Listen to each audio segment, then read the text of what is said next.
and welcome to another episode of Pop Screen, the Geek Show podcast dedicated to the good, the bad, and the bewildering of movies by, starring, or about pop stars. The podcast covers such a broad range of musical and cinematic genres, from country and western to hip-hop, from science fiction to documentaries. I'm your host, Graham Williamson. I write inlay booklets for Second Run. I'm a critic for The Geek Show and Horrified magazine, and a filmmaker. And this week I've been joined by... Mick, who reviews all sorts of stuff for all sorts of people, almost on demand. Yeah. You're not good at self-promotion, are you, Mick? I'm not, no. I'm not. Well, I like to hide my bushel. No, I like to hide my light under a bushel. I have also no like light, to... if I'm honest. I also like to set fire to Gary Bushell, but that's not what we're here for. I'd rather set fire to Gary Newman, if I'm honest. See if the paint on his hair melts. Normally, listeners, I try to make these introductions as impartial as possible, at most outlining a popular consensus rather than my own opinions, but this week it will be impossible. For this week, we are talking about Janelle Monáe, an artist who, ever since I saw her deliver a ferocious James Brown-inspired funk workout on the David Letterman show 11 years ago, has seemed to me to embody everything that music ought to be. Back That's then, a sentence you don't get to use often enough, is it? It's not. No, there can only be so many people who do that. Yeah. Yeah. Back then, she was promoting the Arcandroid, a record whose Afrofuturist take on the concept album spanned pop, hip-hop, funk, folk, soul, R&B, psychedelia, electropop, bossa nova, and Gregorian chanting. Later releases have been more pop-focused, but just as ambitious, with her 2018 album Dirty Computer breaking with her usual role-playing to produce her most personal work to date.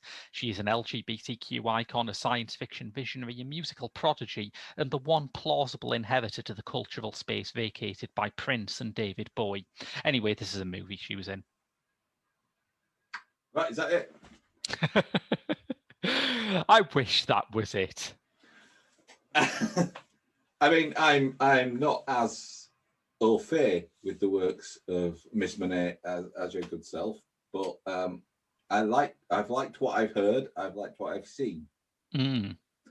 I spotted a performance she did at, I believe it was, I believe it was somewhere in a field in Glastonbury.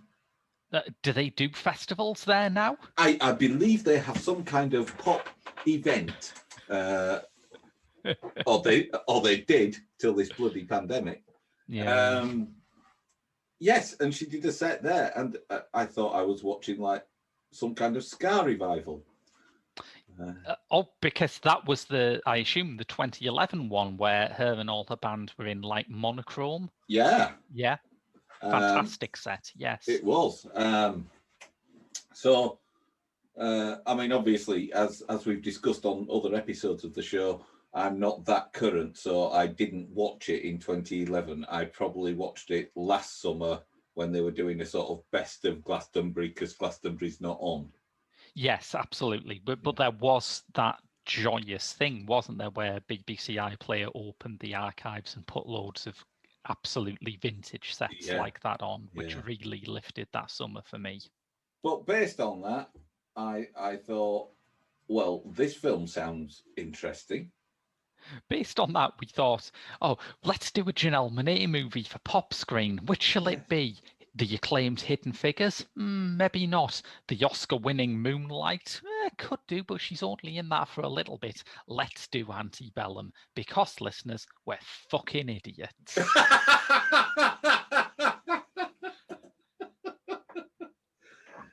Now, let's be positive for a moment, if we can. Yeah. I think Miss Monáe is pretty damn good in it. I would agree, yes. And I think, despite my feelings about the film as a whole, this is a challenging role. It certainly puts her through her paces more than Moonlight, which, wonderful film though it is, requires her to basically be nice to a kid, which, you know, I'm sure she can do, but there is a lot of ground that she has to cover in Antebellum. Yeah. Now, I'm going to confess, I've actually watched the second 2 acts of this twice. The first time, it was because I'd been travelling and was watching it at the end of a quite tiring day. And I watched it again today just because I thought I might have drifted off and missed a bit. Oh yeah, because that is exactly the feeling that I had. I thought, no, there must be something else here that I've not picked up on, and then you realise, oh no, it is actually as banal as it looks. Now, again, on that air of positivity, when I was watching it the first time, I sat up and took notice because I thought the opening sequence was almost Kubrick-esque in its use of little dialogue and choreographed to the score. Yeah, I will say, while we're on a positive tip, that score is by Nate Wonder and Roman Janatha, who are alumni of Monet's own Wonderland Arts Collective. Roman Janatha also put out a fantastic EP of Radiohead covers that features Janelle Monáe singing No Surprises a few years ago. And this is a really accomplished, striking, classical but still surprising score that they've put together for this film. And I thought, in general, the cinematography was strong. Yeah, absolutely. Yeah. Right, I'm done. Yeah, it's. I mean, before you said cinematography, my next point was going to be, it's almost, isn't it? Almost as if anyone who isn't directly tied to Wonderland Arts Collective really cocks up in this movie. Well, the thing is about it, if I strip it down into all its constituent parts, it's great. Yeah. Each individual component is fine. The script or the dialogue element of the script is fine. The performances range from good to great. Yeah.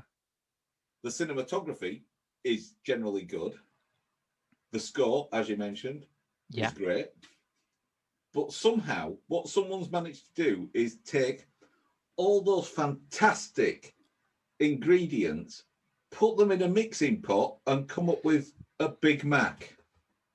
Yeah, that is very much what it feels like. And the other thing I think it is it's like an M. Night Shyamalan film where he forgot to put the twist in.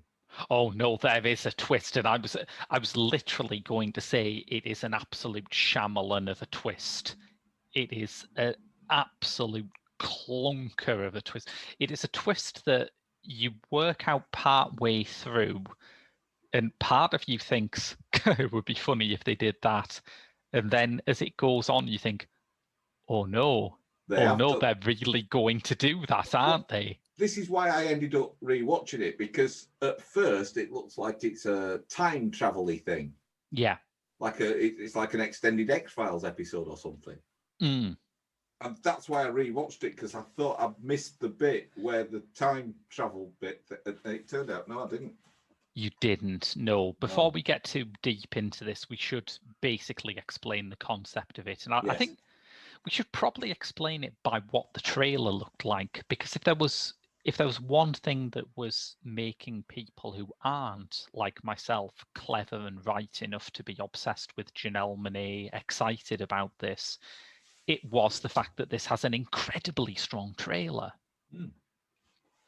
And all the trailer promises you is that Janelle Monáe is playing 2 roles here. One of them is Eden, a slave in the antebellum South, who is, as you would expect, suffering horrendously. The antebellum was a time when 18% of America's population was enslaved. The absolute horrible zenith of slavery as an institution. And then we see her as, is it Veronica? Veronica, yes, an author in the present, a civil rights activist, a happily married woman with a child.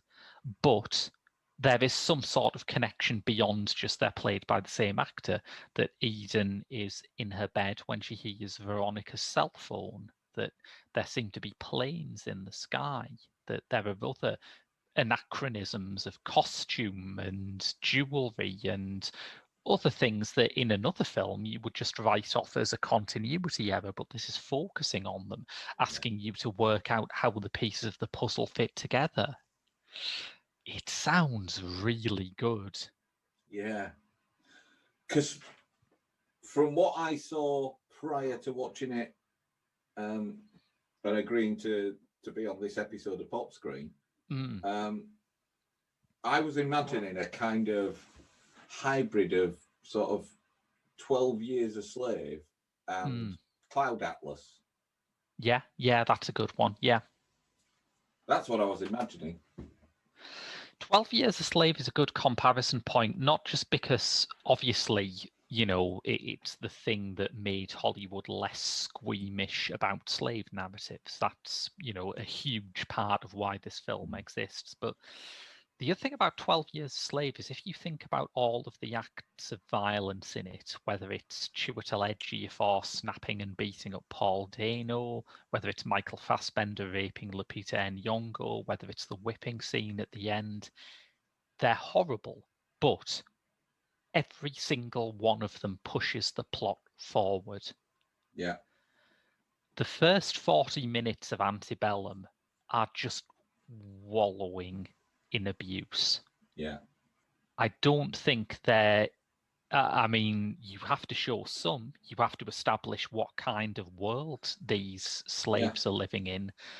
But it gets to the point where every time two characters go into a room, you think, all right, what's it going to be this time? Branding, whipping, rape? You know, how is this going to end? Because we know it's going to end badly, and it becomes really numbing and deadening, and I'm going to say exploitative in a way that I really don't think 12 Years a Slave is. Yeah. And that is the thing. This is until we switch to the modern day piece with Veronica and her book tour. It's a really hard watch. Yeah. It's not, as you say, it's not a watch where it's enlightening you to the conditions that these people were living in. It is exactly what you expect historic slavery to look like. Yes. Yeah. So it's. And the other thing I think is that you mentioned the cinematography earlier. I will just bring up the name of the cinematographer there. It's Pedro Luke, and yes, does a fantastic job, certainly. I think he is doing exactly what is asked of him in a very technically proficient way. I think the problem I have with the cinematography lies with the directors, Gerard Bush and Christopher Renz, who know that they want to show a lot of violence, but they don't seem to have thought about how that can bring us into a character. And the killer example of it for me is the scene where Kiersey Clemens' character miscarries in the cotton field. Yeah. And they choose to depict this by, I mean, what Clemens is doing is fine. Kiersey Clemens is a very good actress, and she sort of looks up and she clutches her stomach and she screams, and you know, that's obviously a perfectly fine way of conveying this. But the camera is above her as she looks up, and as she screams, it begins sort of backing away in this really elaborate crane shot. Mm-hmm. And I just think that is the visual style all over. It gives you a horror and it makes it into this elaborate blockbuster shot. It literally takes you away from the character's pain as it happens. There is a lot of slow motion. I would say there are 2.5 Zack Snyder's worth of slow-mo in this film. Which, of course, the SI organization have now established as the standard system of measurement for slow motion. The standard system of slow motion is the amount of slow motion Zack Snyder would use to show a character, say, getting out of bed and brushing their teeth. Yeah. Yeah. So I did think that despite the fact that cinematography is a technical marvel, it aestheticizes the violence in ways that, it's not like it's the only problem. I mean, the fact that Janelle Monáe's character doesn't fucking speak until about the 20-minute mark is a bit of a problem in relating to her, I think. Yeah. I mean, I kind of get what the film's trying to achieve, but I also don't. In order to say why you don't, shall we put a spoiler warning up front? Because I think when you talk about the cumulative meaning of this film, we're going to have to explain how it unfolds. Yeah. Yeah. So if you don't want to hear spoilers, listeners, please, stop listening now, because we are going to go into that. Normally at this point, we'd say, go away and watch the film. Yes. But we don't necessarily want to put our listeners through that, do we? No, I think, personal injury lawsuits being as rife as they are at the moment, I don't want to encourage anyone to really be doing that. I think I'm still processing parts of the plot. Because it goes from there, like at about the 40-minute mark, after about 40 minutes of absolutely relentless rape and torture and branding, you finally hear that mobile phone go off, just like you saw in the trailer, without it taking 40 minutes about it. And there seemed to be some sort of evidence that there was some kind of ritual involving markings on the bed and stuff like that, and it was almost like it had a mystical, that was some kind of totem that would invoke whatever it was that pulled. It felt like that was a sort of that engraving, that carving on the bed, or on the side of the shed, or whatever it was. That was the totem that would invoke the magic that called across the generations to the modern day, to find Veronica and let her know what we assume is her ancestor is going through. Yeah, like some sort of bat signal. Thank you for bringing the toniness of this episode down to an acceptable level, by the way. You mentioned Zack Snyder. It's a fair point. Yeah, it's a fair point. Well made. Yeah, and we see Veronica go about her day-to-day life. We see her with her husband and her young kid, and we see her on a very sort of well recreated, I must say, credit where credit's due, a very well recreated American news show where she is arguing with an old white guy who is introduced as something like author and eugenics expert, and you think, if anything, sounds not racist enough for modern cable news. But I believe it's because Donald Trump wasn't available. Shoots his cameo, yes. There's a parallel universe, isn't there, where Trump never runs for president and he just carries on doing cameos in crap movies like he used to. I wonder what movies he would be most likely to turn up in. Of course, if you think about it, if you think about the infinite universes that there are in the multiverse theory, there's also one where he's the basis for the film Forrest Gump. I mean, it's technically possible, I guess. Yeah.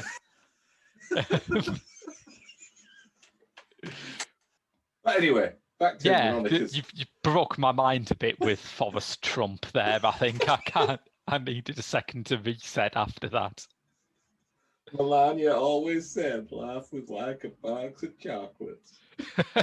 A thing she had never experienced personally, yes. Right. So she goes about her day-to-day life. She goes for a night out with her friends, one of whom is Gabri Sidibe, Oscar nominated for Precious, and who is now in this movie in the role of the only person who is allowed to have any fun in the whole thing. Yes, yeah. And it's, it's a responsibility that she takes on well. Yeah, absolutely. Yeah. I like Gabri Sidibe. I think that was the year that Sandra Bullock won her Best Actress Oscar, which I don't think anyone now thinks was the wisest decision. And I would say I would have been quite happy with Gabri Sidibe winning for Precious because she was really good in that film. Yeah. But hey, Oscars, what are they now? Oh yeah, of course. If I wanted to make a podcast complaining about every Oscar mistake, it would run for even longer than Cinema Eclectica did.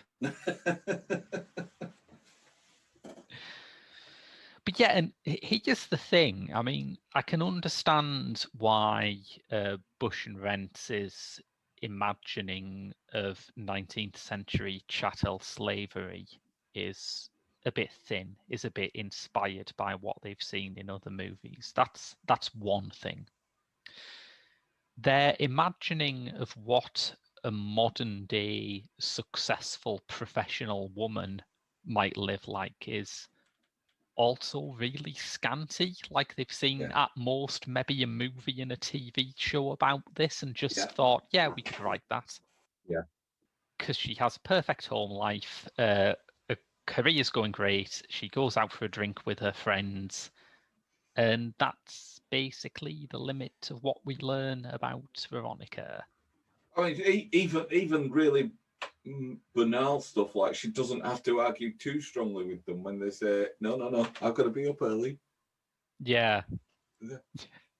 Everything's going great for her, and I suppose to drag it back to this movie's politics of representation, which I assume is what all of our listeners think two rapidly greying white blokes should be doing with their time, but we'll try and make this painless, listeners.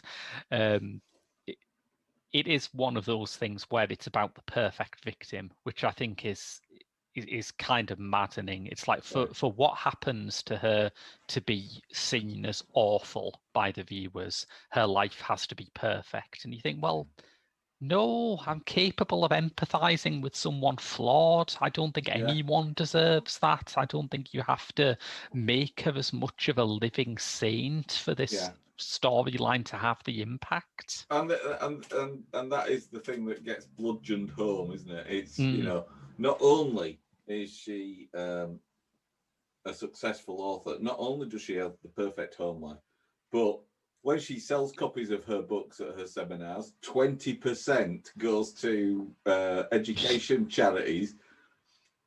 I think she heals 3 lepers on the way out of the hotel.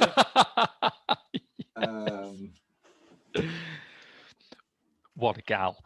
And the irony is that I already see Janelle Monáe as being an essentially perfect human, and even I was begging them to tone it down a bit.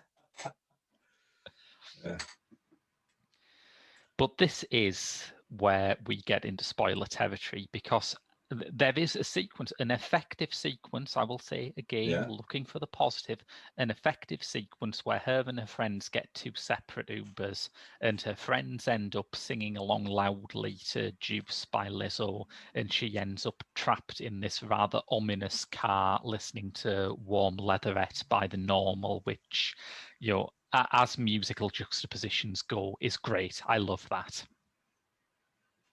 It was lost on me. It was basically that noise these young people listen to. The Normal?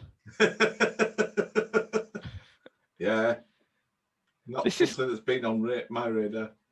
This is one of those things like Kenneth being immortal in 30 Rock, isn't it? You're going to talk this way about Max Bygraves next. Who? Is he one of them drill artists? I've never heard of The Normal. When were The Normal active? I'm going to look this up just to make it clear who is indeed The Normal one. Well, it's not going to be one of us two, is it? Music, The Normal, a recording project of English music producer Daniel Miller. Years active, 1978 to 1979. Not a long career, I grant you, but it's within your era, I would say. Well, yeah, but I was like 10. I can sort of see how this music would not be appealing to 10-year-olds. You know, we're also talking about that was the year that the charts were dominated by the soundtrack from Grease. I would love to hear The Normal play the soundtrack to Grease.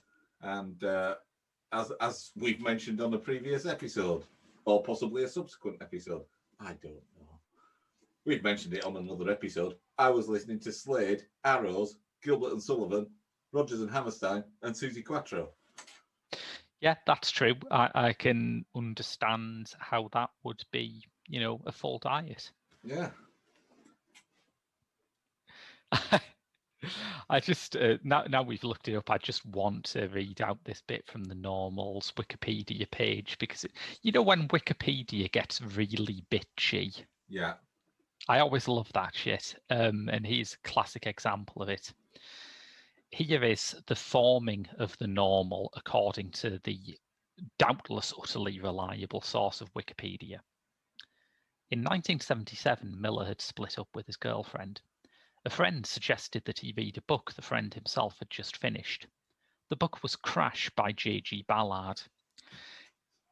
It's good already, isn't it? It is.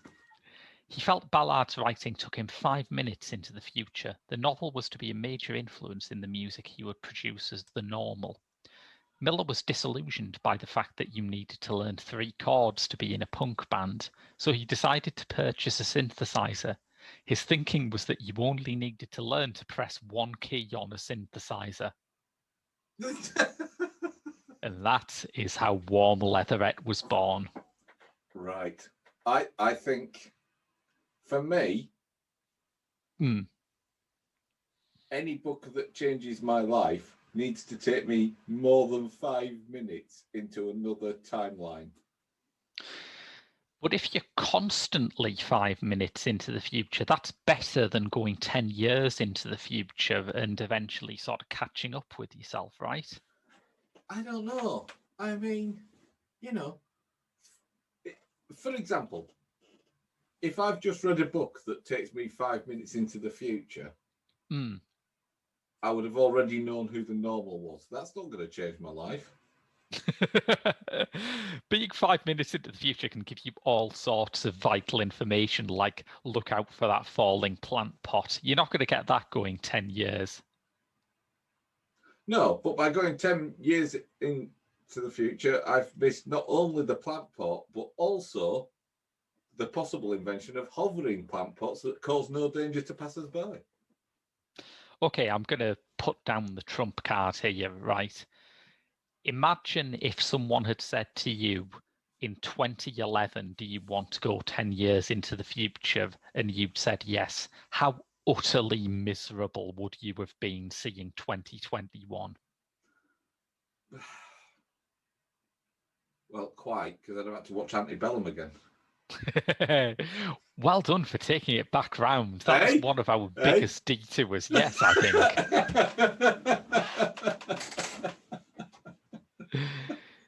Yes. So they are in the car listening to Lizzo / The Normal, depending on which car you're in. And the thing happens, which is that Jenna Malone, who is normally a sign that things are about to get fun, but not here, folks, not here, kidnaps Veronica. And it is revealed that the first half of the film is actually set in the modern day as well. Yeah. A version of the modern day where absolutely no one says, even when the plantation owners are well out of sight, well out of earshot, absolutely no one says, this is fucking ridiculous. It's 2020. Yes. That's the thing that because this was the plot of a Shalyman film, wasn't it? It was in the village. Yes. Yeah. This makes as little sense as it did then. Yeah. It's impressive how the passage of time has failed to put a rosy glow over that, isn't it? Yeah. But this is it, all these people, you then learn that there are mobile phones everywhere. Yeah. There are visitors to this place because it's like a theme park, a colonial theme park place. Yes. And you think, what? There is as soon as I saw it, as soon as this twist was revealed, my first thought was, have they fortified against major security breaches, like, say, someone driving past? Yeah. And the answer is no. What they've done is, in that idea of make the lie really big, they've put a big sign up saying colonial reconstruction.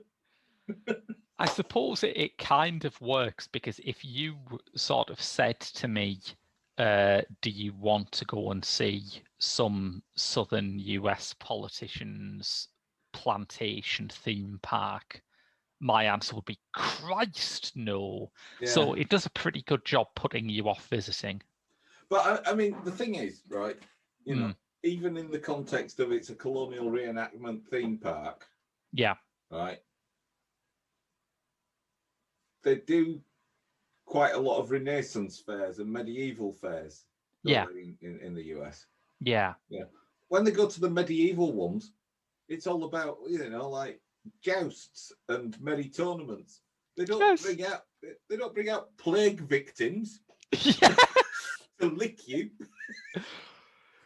And I can sort of see what they're going for here, because people in America still have plantation weddings, and this is kind of mind-blowing that in Europe nobody goes to concentration camps to get married. No. But in America, in certain states, it is perfectly normal to go to these historic centers of injustice and have it as the romantic backdrop for your wedding. So I suppose they're kind of going for something about that, but it's one of those twists where even I love dream logic in films. I love David Lynch. I love Maya Deren. I love Ildiko Enyedi, Terrence Malick. I've even been known to enjoy a few products by Alejandro Jodorowsky, and I know he's a big favourite of yours, Mick.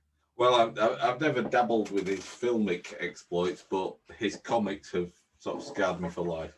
Yes, yeah. I don't think the films are going to turn you around. Because the comics aren't based on dream logic, they're based on 5-year-old logic telling a story.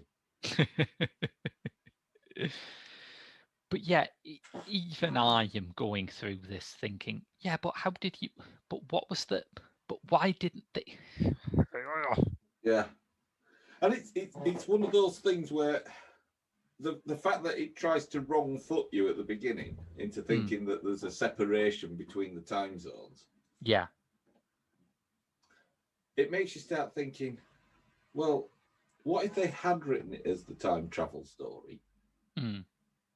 And then you start thinking back and thinking, does it hold up as it does at the moment? No, it doesn't. Did they start thinking about writing a time travel story and then think, no one will buy this? There are a lot of things like those symbols on the bed you mentioned, like the butterfly symbol, which, as you can see, is everywhere in the film's marketing and almost nowhere in the film itself. There are some things that seem to imply they were going for a more mystical or science fictional explanation, and then just inexplicably decided that this was better. Yeah, it's such a wasted opportunity. It's such a strange thing. And I read an interview with Bush and Rent about it that ran on Letterboxd about the film. And one of the things they said, which I think is kind of interesting in terms of how the film pans out, is they didn't want anyone using the N-word, because they said as soon as someone uses the N-word, it kind of gives the audience license to think, oh, right, they're racists. That's the word that racists use. Thank God I'm not like that. And on its own, I think that is a valid argument. You know, I think that you can say that it is harder to present racism as being insidious and being still present in society if you use this inflammatory language that most people do not use. It is kind of complicated by the fact that when the racist power structure in Antebellum is revealed, it's the dumbest, most cartoonish version of racism you've ever seen in your life. Yeah. I mean, as a white man, did not feel implicated by this. No. Is that because you don't draw your accent in any way, shape, or form? It's because I am not Foghorn Leghorn. Or the Colonel. And also, not only have I never kidnapped a successful black person and forced her to live in my weird cosplay version of slavery, if somebody told me they were doing that, I'd think, that's bad. Yes, stop that immediately. Yeah. I think the most insidious aspect of the whole thing is the implication of the kid in the whole thing. Yeah. Or, you know, you're painting this bad picture of the. I mean, maybe it wasn't that she wanted to take her to this place to be enslaved. Maybe she just really wanted that play date. Yes, maybe. But some people take that level of rejection quite badly. And, you know, if you want to make a film about Jenna Malone stalking Janelle Monáe, I'm also up for that. That also sounds better than this. What the hell? And that was the other thing with the kid turning up in the lift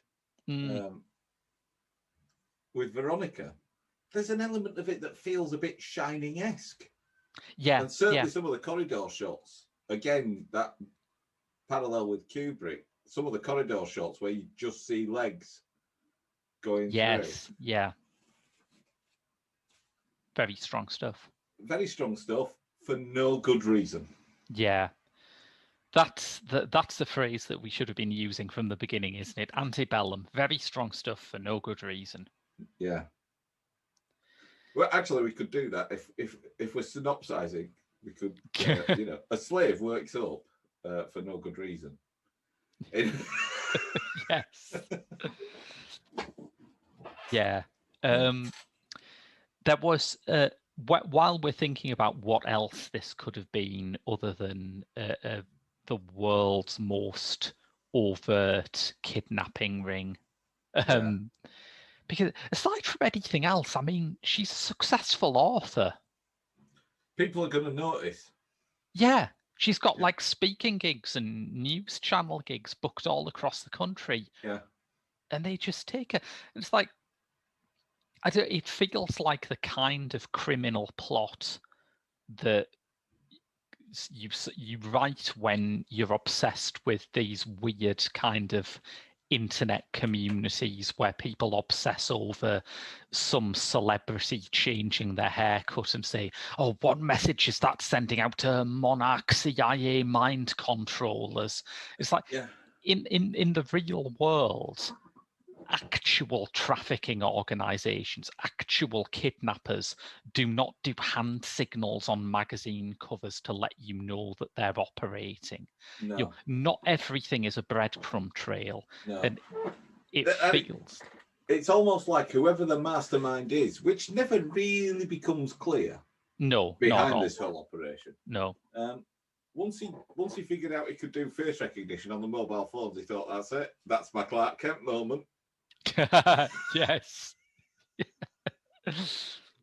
But I can't see any possible weakness in this plan.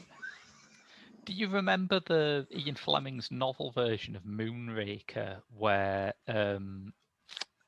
Hugo Drax gets all of his employees to shave their head and grow a big bushy mountain man beard, and then if they're ever in trouble they just shave off their beard and let their hair grow out and they're unrecognizable? That is a better plan than It this. is. Yeah. So while I was trying to work out ways that this could have gone differently, there was a very good review of this in Vulture by Angelica Jade Bastian, who said Veronica has this line that is something like, "Our ancestors haunt our dreams to see themselves in the future," or something like that. Now, that would have been a great tagline for the film that this looked like it was going to be. Exactly. And Bastian points out that that sounds an awful lot like the plot of Kindred by the pioneering science fiction writer Octavia Butler, who is also a favourite of Janelle Monáe. There is an appearance she made on the Colbert Show to promote Dirty Computer, where she name drops Octavia Butler as an influence, and people in the audience clap and cheer. And I thought, sometimes the mainstreaming of nerd culture is a good thing. I'm happy that I can live in a time where someone on a mainstream chat show can say they love Octavia Butler and there's a round of applause. Yeah, you see, I've tried the same with Olaf Stapleton and no one. Not a titter. Is it because Olaf Stapleton sounds like he hosts some sort of a DIY show and everyone's just thinking, is he on Changing Rooms or the Repair Shop?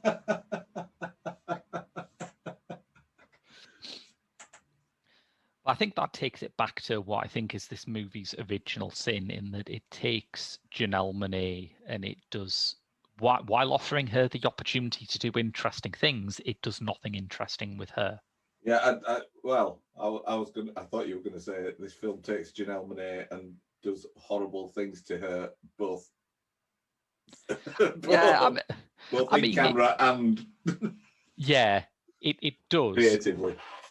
But yeah, but Moonlight is not a happy tale, and I think that film is perfectly respectful of its characters, including hers. Yeah, but and this is the thing. Bowie had a bit of a, because I know you like a Bowie mention.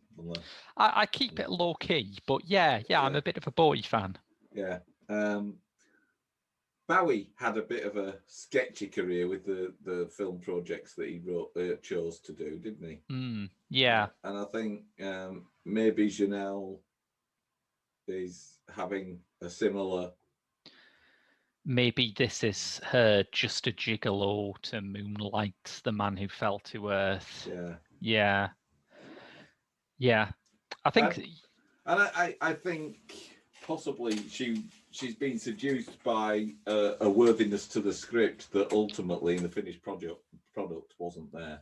And how much of that is down to studio interference or whatever else might be, financial backers or whatever, I don't know. But maybe this is a watered down version of what she thought she was signing up for. Well, I think that's possibly true. I think the script has huge problems, but I will say this: you can't see the crane shots. I think she read this, and when you have those scenes of enslaved women miscarrying and being branded and being raped and being beaten, she did not know that every shot is going to be like a big beauty shot against this gorgeous southern sunset that really, for all it, like I say, it is technically very good, the constant urge to beautify the plantation rubbed me the wrong way. It is already a beautiful location. That's its problem. That's why people still have weddings there. But you don't have to lean on it. You don't have to join in as a director. So, I've realised that we can't be Antebellum. Yeah, we are sure as hell not pro-bellum. No, but we're also not pro-Antebellum. No. It's a tricky one. It's a tricky fence to sit on. This is more of a conundrum than anything that is happening in the movie. I'll give it that. Yeah.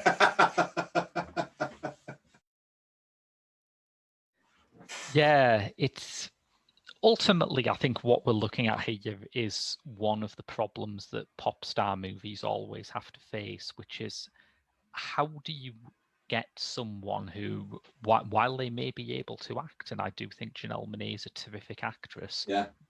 but while they are able to act, the set of associations that the audience has with them is not to do with acting. And how do you get them past that? Well, I think we again. I'm going to do it just because you're holding back. But Yeah. if you think about someone like Bowie, Yeah. the film projects tended to come during lulls between albums, and Yeah. he also had that way of sort of going away as Ziggy Stardust and coming back as Aladdin Sane, Screaming Lord Byron, and all those things. And although you knew it was Bowie, it was a different persona again. So the actual roles in the films were just another facet of that. I think it's a bit more different for a bit more difficult for someone like Janelle Monáe because she's current, and by current I mean she's not doing films in lulls between music projects and tours. She's doing it parallel with. Yeah, that is quite odd, actually. That burst of activity that she had with Hidden Figures and Moonlight came not long before Dirty Computer. Yeah. So I just, and part of that is that modern recording techniques mean that you can, do an album without necessarily planting yourself in a fixed place for 6 months to. This is true. Yeah. Out the tracks. But I just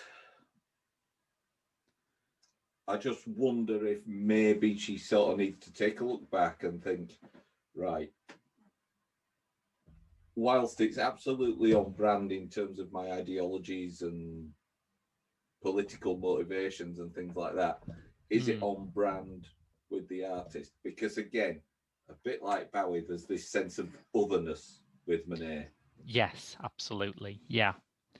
And I think, part of what you're saying there is seeing herself as an artist in all of its that term's breadth rather than just an actor or a singer, because I think she knows this, which makes this film even stranger. I think she knows that she represents culturally an icon of optimism in a time that does not have many of those. That when I think of Janelle Monáe, I think of someone who isn't ducking tough questions and difficult issues, certainly not, but who represents a starry-eyed vision of how things can still change for the better. That is the ideology I get from her music. And while you can take that person and put them into the shoes of a character who is really suffering, I mean, it is acting, it's not her, but Bush and Vance don't even seem to have thought this might be an issue. No. And that's weird to me. Yeah. Well, I'm going off now to start a Kickstarter campaign to get a cinematic version of Olaf Stapleton's First and Last Men, but with a gender switched role designed for Janelle. Right. Here we go. Just there you go. Thank you. And that's the magic of Zoom. Marvelous. We couldn't have planned that better. If you're listening to the audio version of this, listeners, you have no idea what went on there. But rest assured, it was a cinematic illusion worthy of Méliès. Marvelous. You're going to have to use that bit in the trailer. Yes, definitely. And then people will be really disappointed, a bit like anyone who saw the trailer for Antebellum. So yeah. No, I think that's covered it. Yeah, and I think we, like Janelle would want us to, we should end on a note of optimism that looks for the future, which is that you now have a tenor. Yes. Yeah. So, if you enjoyed this podcast, listeners, you can give us a rating on your podcast provider of choice, maybe even write a review. It's the little things, but they do help. We also have a Patreon at www.patreon.com/The Geek Show, where you can get our other movie podcast Director's Lottery, you can get my Doctor Who reviews, and you can get a bonus episode of this podcast every single month. But until next time, lucky people. It's if anything, it's too much, isn't it? It's too generous. Yeah. But until then, that's been your lot from Pop Screen. I've been Graham. And I've been Mick. And we'll see you next week.